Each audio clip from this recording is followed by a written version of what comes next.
¿Qué dice la Biblia sobre los santos y vírgenes? La Biblia es muy clara en que solo debemos adorar a Dios. Los únicos casos en que alguien más recibe adoración en la Biblia son cuando se trata de dioses falsos, que son Satanás y sus demonios. Todos los seguidores de Dios rechazan la adoración. Bienvenidos, queridos amigos. ¿Alguna vez te has preguntado qué dice realmente la Biblia sobre los santos y vírgenes? En el video de hoy, vamos a desentrañar misterios antiguos y explorar la verdad detrás de las figuras más veneradas en la fe cristiana. Desde los roles sorprendentes de los santos hasta el papel de la Virgen María en la historia sagrada, prepárate para una inmersión profunda en las Escrituras que podría cambiar tu perspectiva. Pedro y los apóstoles se negaron a ser adorados. Hechos 10 del 25 al 26, 14 del 13 al 14. Los ángeles santos también se negaron a ser adorados. Apocalipsis 19, 10 y 22, 9. La respuesta siempre es la misma: adora a Dios. Los católicos romanos intentan justificar sus prácticas diciendo que no adoran a María y a los santos, sino que los veneran. Sin embargo, usar una palabra diferente no cambia el hecho de lo que se está haciendo. Una definición de venerar es respetar en sumo grado o dar culto. En ningún lugar de la Biblia se nos instruye a rendir culto a alguien más que a Dios. No hay nada de malo en respetar a los cristianos fieles que han vivido antes que nosotros, ver Hebreos capítulo 11, o en honrar a María como la madre terrenal de Jesús, a quien la Biblia describe como muy favorecida por Dios, Lucas 1, 28. No obstante, la Biblia no nos instruye a reverenciar a aquellos que están en el cielo. Debemos seguir su ejemplo, sí, pero nunca adorarlos, reverenciarlos o rendirles culto. Cuando se ven obligados a admitir que adoran a María, los católicos argumentan que en realidad están adorando a Dios a través de ella, al honrar la maravillosa creación que Dios ha hecho. En su opinión, María es la más hermosa y maravillosa creación de Dios, y al alabarla, ellos están alabando a su Creador. Para los católicos, esto es similar a elogiar a un artista al admirar su escultura o pintura. Sin embargo, el problema con este razonamiento es que Dios prohíbe explícitamente ser adorado a través de las cosas creadas. No debemos inclinarnos ni adorar nada que esté en el cielo ni en la tierra. Éxodo 20 del 4 al 5. Romanos 1, 25 lo deja claro. Ya que cambiaron la verdad de Dios por la mentira, honrando y dando culto a las criaturas antes que al Creador, el cual es bendito por los siglos. Amén. Sí, Dios ha creado cosas increíbles y maravillosas. Sí, María fue una mujer buena y digna de nuestro respeto. Pero no debemos adorar a Dios indirectamente, alabando las cosas o personas que Él ha creado. Hacerlo es claramente idolatría. La principal forma en que los católicos veneran a María y a los santos es rezándoles. Como demuestra la siguiente declaración, orar a alguien que no sea Dios es antibíblico. Es antibíblico orar a los santos y a María, ya sea que se ore directamente a ellos o que se les hagan peticiones como mediadores. Ninguna de estas prácticas es bíblica. Orar es un acto de adoración. Cuando oramos a Dios, estamos reconociendo que necesitamos su ayuda.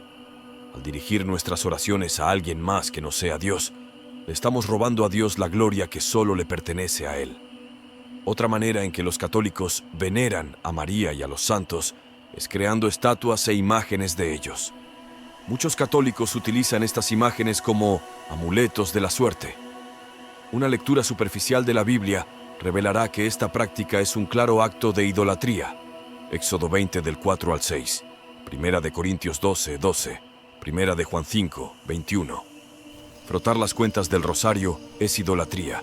Encender velas frente a una estatua o imagen de un santo o de María es idolatría.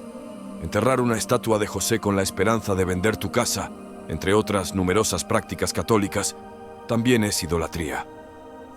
La terminología no es lo más importante, ya sea que se utilice el término adoración, veneración o cualquier otro, el problema sigue siendo el mismo.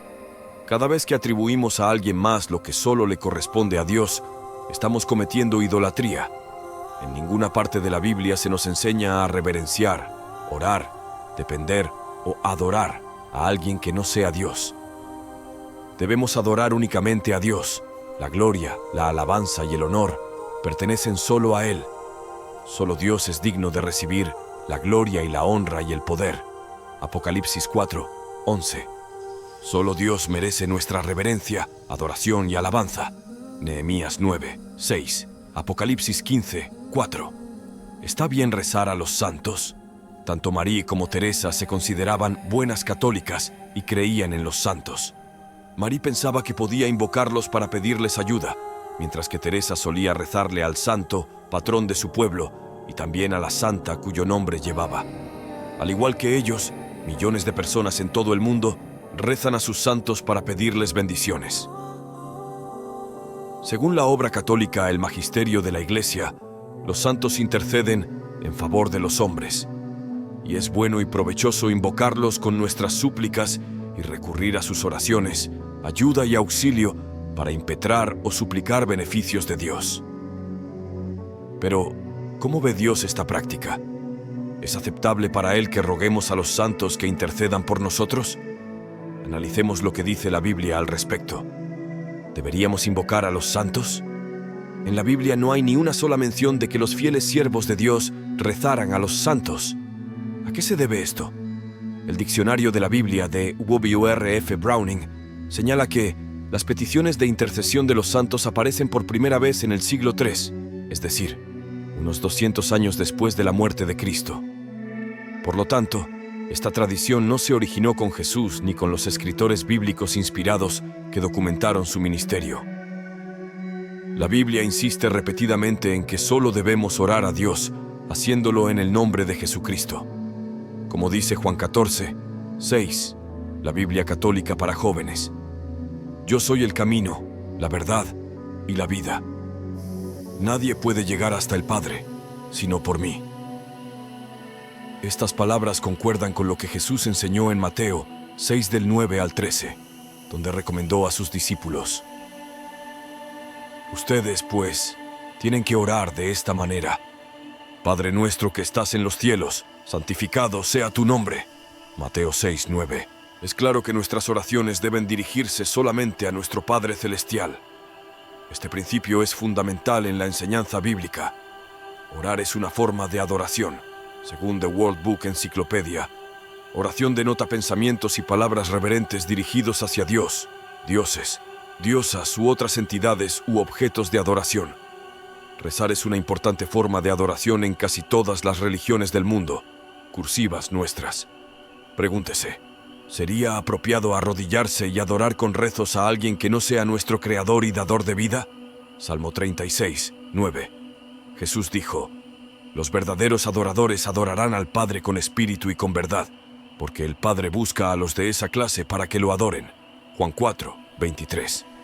La Biblia también afirma que el Creador requiere nuestra devoción exclusiva. Deuteronomio 4, 24 y 6, 15. Consideremos el ejemplo del apóstol Juan. Tras recibir las visiones descritas en el libro de Apocalipsis, Juan se postró para adorar al ángel que le mostró estas cosas. Sin embargo, el ángel respondió: Ten cuidado, no hagas eso. Yo simplemente soy coesclavo tuyo y de tus hermanos. Adora a Dios. Apocalipsis 22, 8, 9. Este pasaje refuerza la enseñanza de que solo debemos adorar a Jehová.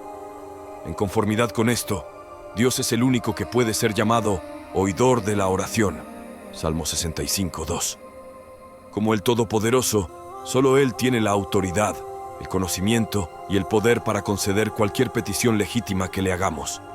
Job 33, 4. Aunque Jesucristo tiene una gran autoridad y responsabilidad como intercesor de los humanos, también reconoce sus limitaciones. Mateo 20, 23, 24, 36. Un intercesor comprensivo. La Biblia dice de Jesús: Él también puede salvar completamente a los que están acercándose a Dios mediante Él, porque siempre está vivo para abogar por ellos.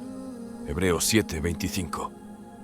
En otras palabras, Jesús puede interceder de manera comprensiva a favor de aquellos que se acercan a Dios a través de Él. Esto no significa que debemos orar directamente a Jesús y que Él reenviará nuestras oraciones a Dios. Más bien, implica que oramos a Dios en el nombre de Jesús, reconociendo así su autoridad. ¿Por qué es Jesús el intercesor perfecto? Primero, Jesús vivió como humano, lo que le permitió entender profundamente nuestros sufrimientos. Juan 11 del 32 al 35. Además, demostró su amor curando a los enfermos, levantando a los muertos y brindando alimento espiritual a todos los que se acercaban a él. Mateo 15 del 29 al 30, Lucas 9 del 11 al 17. Incluso perdonó pecados. Lucas 5, 24. Esto nos ofrece consuelo, pues si pecamos, tenemos un ayudante para con el Padre, a Jesucristo, uno que es justo. Primera de Juan 2, 1. El amor y la compasión de Jesús son cualidades que aspiramos a imitar. Aunque no estamos autorizados para desempeñar el papel de intercesor, sí podemos orar por otros, y de hecho, el amor debería motivarnos a hacerlo. Santiago escribió: «Oren unos por otros». El ruego del hombre justo, cuando está en acción, tiene mucho vigor. Santiago 5, 16. Algunas personas niegan la intercesión de los santos, pero la Sagrada Escritura contiene numerosos pasajes que hablan de la intercesión. Interceder, pedir en favor de otro, es desde Abraham lo propio de un corazón conforme a la misericordia de Dios. En el tiempo de la Iglesia, la intercesión cristiana participa de la de Cristo. Es la expresión de la comunión de los santos. En la intercesión, el que ora busca no su propio interés, sino el de los demás. Filipenses 2, 4. Hasta rogar por aquellos que le hacen mal. Cuando Jesús dijo: «Pedid y se os dará», Mateo 7, 7, él subrayó la importancia de la oración de petición, sin imponer condiciones ni límites. A lo largo de la Escritura encontramos múltiples ejemplos de intercesión ante Dios. Uno de ellos es Moisés. Cuando Dios decidió castigar a Israel, Moisés intercede y logra aplacar la ira de Dios por el pecado de su pueblo. Éxodo 32 del 9 al 14. Y después del pecado cometido por el pueblo de Israel al adorar el becerro de oro, Dios escucha la intercesión de Moisés y acepta seguir en medio de su pueblo. Éxodo 33 del 12 al 17. Aunque es cierto que la oración está dirigida a Dios, también es tradición en la Iglesia acudir a la Virgen y a los santos como intercesores secundarios. A menudo se malinterpreta una cita en este contexto. Jesús dice: «Hasta ahora no han pedido nada en mi nombre. Pidan y recibirán, así conocerán el gozo completo». Juan 16, 24. Es cierto que la Escritura dice que hay un solo mediador entre Dios y los hombres. Dios quiere que todos los hombres se salven y lleguen al conocimiento pleno de la verdad, porque hay un solo Dios y también un solo mediador entre Dios y los hombres, Cristo Jesús, hombre también. Primera de Timoteo 2 del 4 al 5. Sin embargo, algunas interpretaciones erróneas pueden surgir aquí. Cuando San Pablo habla de Cristo como el único mediador, se refiere a Jesús como el mediador de la salvación y de la nueva alianza. Esto significa que solamente Jesucristo ofrece la salvación, lo cual es diferente de la intercesión de los santos. Nosotros no creemos que los santos nos salven, sino que simplemente interceden por nosotros. Los santos no nos alejan de Dios ni minimizan el sacrificio de Jesús. Al contrario, sus ejemplos de vida cristiana nos inspiran a acercarnos a Dios a través de Jesucristo. Aunque Cristo es el único mediador en términos de salvación, eso no elimina el papel de los hombres en la historia de la salvación.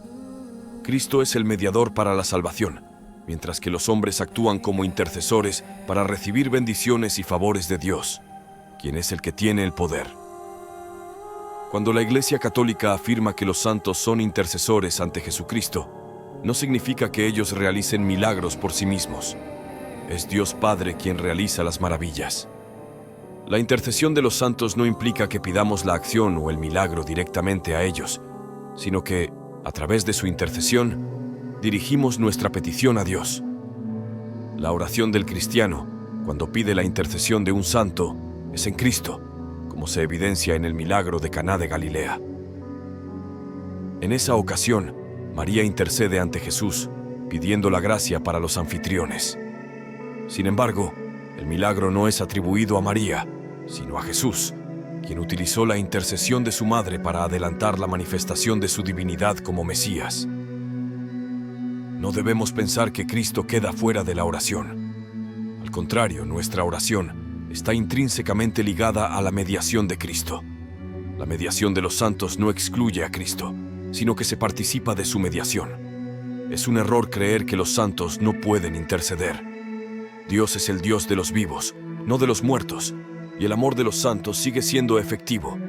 Se debe recordar que, aunque los santos están en el cielo, su intercesión sigue siendo válida y poderosa ante Dios. La oración y la intercesión de los justos y de los santos tienen un poder real ante el trono de Dios. No debemos dudar de que los santos, que se encuentran en la presencia de Dios, interceden activamente por nosotros, al igual que Moisés intercedió para aplacar la ira de Dios contra el pueblo de Israel, apelando a Abraham, Isaac y Jacob. Los santos, que ya han alcanzado la gloria eterna, continúan intercediendo por nosotros de manera activa y continua. San Pablo lo expresa claramente en Filipenses. Pero veo que, mientras estoy en este cuerpo, mi trabajo da frutos, de modo que ya no sé qué escoger. Estoy apretado por los dos lados. Por una parte, siento gran deseo de partir y estar con Cristo, lo que sería sin duda mucho mejor. Pero, pensando en ustedes, conviene que yo permanezca en esta vida. Filipenses 1 del 22 al 24. San Pablo estaba convencido de que, al morir, estaría junto a Cristo. Y si Cristo, como Dios, está presente en todas partes, entonces es razonable pensar que los santos, al estar con Él, también pueden oír nuestras oraciones. La analogía del sol y sus rayos ilustra bien la relación entre los santos y Dios. Así como los rayos del sol llegan a todos lados sin ser el sol mismo, los santos, aunque no son Dios, pueden llegar a nosotros a través de su intercesión, como rayos que extienden la luz del sol. Hay una estrecha relación dialogante entre los santos y Dios, como se muestra en la transfiguración de Jesús en el monte, donde Elías y Moisés conversan con él, Marcos 9 del 1 al 4. De manera similar, podría decirse que Jesucristo escucha lo que los santos le piden por nosotros. Si Jesucristo escuchó y respondió a la oración del buen ladrón, Lucas 23, 42, con mayor razón escuchará las peticiones de su madre, María, Lucas 2, 16, quien cumplió perfectamente la voluntad de Dios. También escuchará a los santos, quienes vivieron una vida de fe y obediencia. Los santos que fueron intercesores en vida, continúan siendo intercesores en la eternidad. La oración. ¿A quién orar? En la Biblia, la cuestión de a quién se dirige la oración es crucial. La palabra de Dios enseña que no todas las oraciones se dirigen adecuadamente. En tiempos antiguos, era común que las personas oraran a ídolos, pero Dios advirtió repetidamente contra esta práctica. En Salmo 115, del 4 al 6, se describe que los ídolos tienen oídos, pero no pueden oír, subrayando la futilidad de orar a deidades que no tienen la capacidad de responder. Un ejemplo contundente es el relato del profeta Elías en Primera de Reyes 18 del 20 al 29. Elías desafía a los sacerdotes de Baal a demostrar cuál Dios es verdadero. Los profetas de Baal oraron fervientemente durante horas, pero no hubo respuesta de su Dios, ni siquiera una señal de atención. Este evento ilustra que orar a un ídolo o a una deidad falsa no produce resultados porque esos dioses no tienen poder real. En contraste, Elías oró al Dios verdadero, y el Señor respondió de manera poderosa, demostrando su supremacía. Esto no solo confirma que la oración debe dirigirse al único Dios verdadero, sino que también resalta que solo Él tiene el poder para escuchar y responder efectivamente a nuestras súplicas. La diferencia en la respuesta de Dios en el relato de Elías frente a los profetas de Baal radica en el nombre y la verdadera identidad del destinatario de la oración. En Primera de Reyes 18, del 36 al 37, Elías ora a Jehová, usando el nombre específico de Dios que revela su identidad única y verdadera. El uso del nombre Jehová, que se aplica a un único ser en el universo, enfatiza que Elías estaba dirigiendo su oración al Dios verdadero, que es singular y exclusivo. En contraste, los profetas de Baal oraron a un Dios que tenía muchas variantes locales y que era conocido por prácticas aberrantes, como sacrificios humanos y ritos de prostitución idolátrica. La adoración a Baal no solo era incorrecta, sino que además incluía prácticas degradantes y deshonrosas. La oración de Elías fue respondida porque fue dirigida al único Dios verdadero, Jehová, quien es digno de adoración y cuya gloria no se comparte con ningún otro. La oración a Baal no tenía fundamento, pues su culto estaba basado en prácticas que no solo eran falsas, sino también moralmente repugnantes. Por lo tanto, la diferencia fundamental es que Elías oró al Dios verdadero y único, mientras que los profetas de Baal oraron a un Dios falso y corrupto. Es como si uno enviara una carta a un amigo muy respetado, pero la carta llegara a una persona con un nombre diferente y de mala reputación. La oración de Elías fue escuchada y respondida porque estaba dirigida al Dios verdadero, mientras que las oraciones a Baal no podían ser respondidas por un Dios inexistente. El relato de Elías y los profetas de Baal ilustra claramente que no todas las oraciones llegan a Dios. Esto se debe a que la oración es una forma de adoración y debe dirigirse al Dios verdadero, quien en la Biblia se identifica específicamente como Jehová. La oración como forma de adoración. La oración es un acto de adoración, y según las Escrituras, esta adoración debe dirigirse únicamente a Jehová. En Éxodo 25, Dios manda que no se adore a otros dioses, y en el Salmo 65:2 se afirma que Jehová es el único oidor de la oración. La Biblia enseña que adorar a cualquier otro ser o entidad es inaceptable. Éxodo 34:14, Mateo 4:10. Jehová como oidor de la oración. Dios ha delegado muchas responsabilidades, pero escuchar oraciones es una tarea que Él mantiene exclusivamente para sí mismo. La Biblia dice que Jehová es el único que escucha y responde nuestras oraciones. Salmo 65:2, Hechos 2:21. En Juan 20:17, Jesús se refiere a Jehová como su Padre y el Padre de sus seguidores, indicando que las oraciones deben dirigirse a Él. Orar a otros seres.